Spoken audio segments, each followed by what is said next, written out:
Daniel Padilla usap-usapan na nakabuntis na ito ng babae at magkakaroon na ng anak.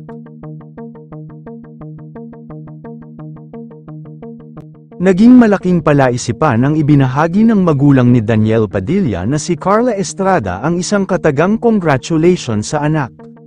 Walang ibinigay na detalye ang TV host actress kung ano ang bagay na ito. Hindi naman naiwasan na mag-isip ng mga fans ni Daniel at taga-subaybay nito na kung ano ang balitang ito.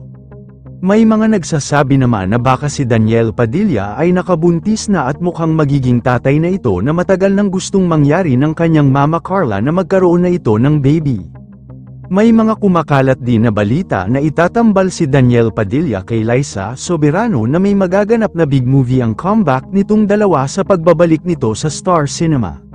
Ngunit ano pa man ang kutob ng netizens ay ang pagbabalik ni Daniel sa paggawa ng mga movie. Focus na focus ang binata ngayon sa pagtatrabaho para sa future nito.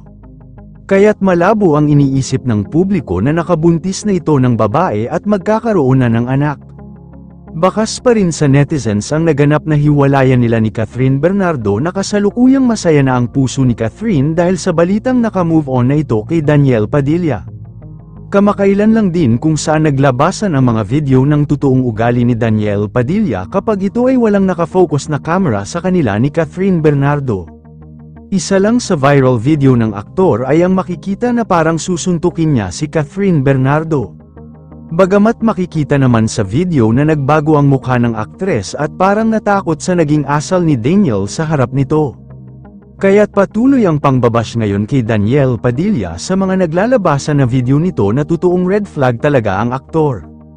Isa pa sa balita ngayon ay ang pagkakamabutihan ni Catherine Bernardo at Alden Richards.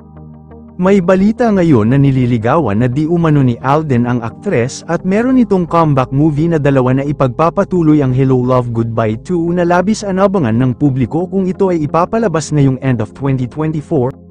Yun lamang po, ano sa tingin mo, nakabuntis na ba si Daniel Padilla at ito ay magkakaanak na? Comment mo sa ibaba. Huwag kakalimutan i-like ang video na ito. Maraming salamat po sa panunood.